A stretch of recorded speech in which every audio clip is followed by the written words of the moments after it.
The cadets of Varelian Academy were used to seeing strange things: four-armed spar fighters, molten-blooded tacticians, even the occasional telepathic jelly form. But today, something truly bizarre marched into the training hall. A human girl.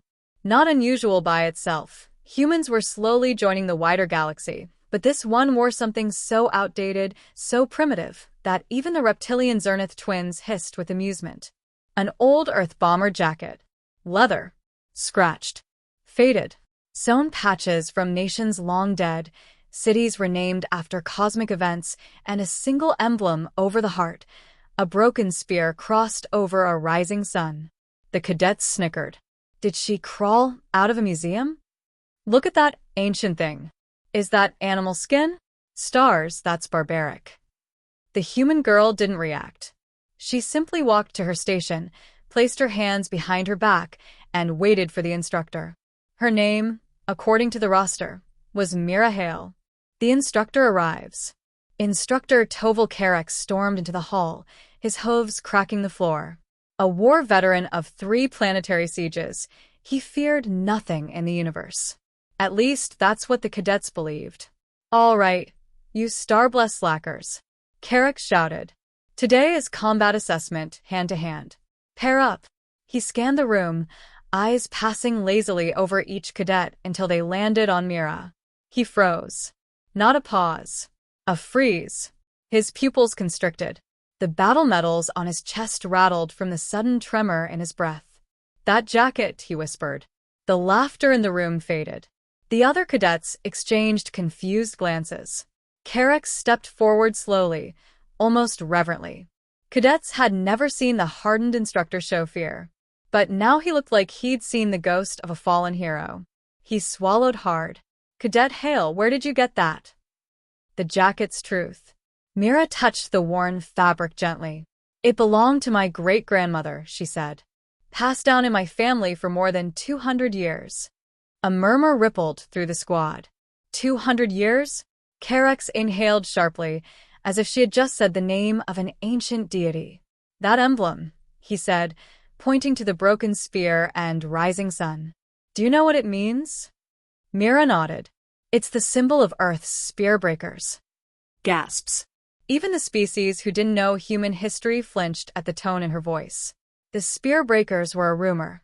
Whispers told during wartime of humans who didn't retreat, didn't surrender, didn't break even when entire battalions fell around them. Carrick had fought in wars for decades. He knew the truth. They weren't a rumor. They were a nightmare. For their enemies. The whispered legend. Carrick turned to the class, voice unsteady. 2 centuries ago, before humanity joined the Alliance, a spear-wielding war race known as the Dracian Imperium attacked Earth's first colonies. Humanity was outnumbered, outgunned, doomed. He looked at Myra's jacket the way a pilgrim looks at a holy relic.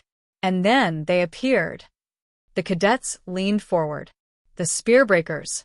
A single unit. 50 humans. No armor. No heavy weapons. Just determination strong enough to shatter a planetary invasion. He paused. By the end of the war, only 6 remained. And their jackets, those jackets, became symbols feared across 5 sectors. The room felt colder. And one of their leaders was Captain Arya Hale. Mira lowered her eyes. "My great-grandmother." Now the cadets were pale. The instructor's voice dropped into a tone none of them had ever heard, respectful, almost shaken. "That jacket is not a relic. It is a warning." Mockery turns to silence. The Zernith twins shuffled backwards. The avian Kriel tucked her wings tight in a gesture of apology. Even the giant stone-skinned Rorka, who laughed at everything, looked like he wanted to dig a hole and hide. But Mira simply exhaled. "She never wanted it to be a symbol of fear," she said softly. "She saved people. That's what mattered." Carrick nodded slowly, composed himself, and turned to the class with renewed seriousness. "Combat assessment is cancelled." A collective sigh of relief. "Instead," he continued, "you will watch Cadet Hale demonstrate the form of discipline that made her ancestor a legend." Mira blinked. "Sir?" Carrick gestured to the center of the mat. "Show them what humans are capable of." The demonstration. Mira stepped forward. Her boots echoed quietly. Her posture relaxed. Breathing steady. A stillness fell over the room, like the silence before a supernova collapse. Carex attacked first. A blur of muscle and mass. The type of strike that had shattered alien soldiers twice his size. Mira moved like water. Pivot. Slide. Redirect. She placed a palm against his chest and gently pushed.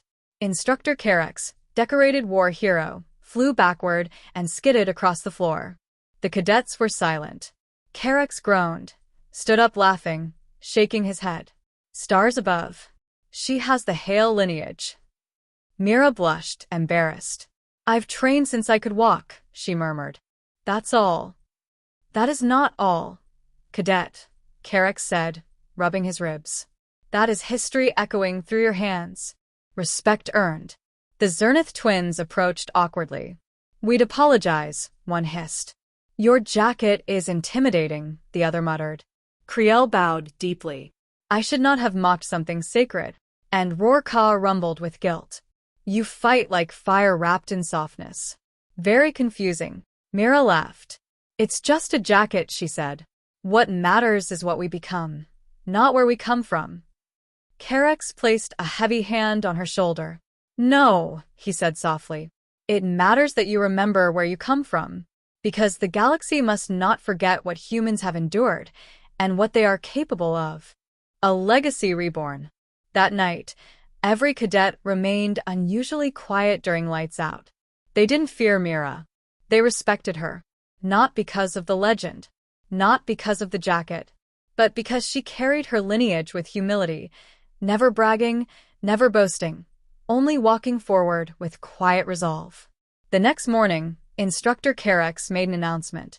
Cadet Hale has been selected for the Advanced Vanguard track. Shock. No first-year cadet had ever received such an honor. But Mira only placed a hand on her jacket, smiling sadly. Great-grandmother, she whispered, I hope I make you proud. In the reflection of the old, worn leather, she almost imagined a woman smiling back, scarred, strong, unbroken. The spirit of a spear breaker.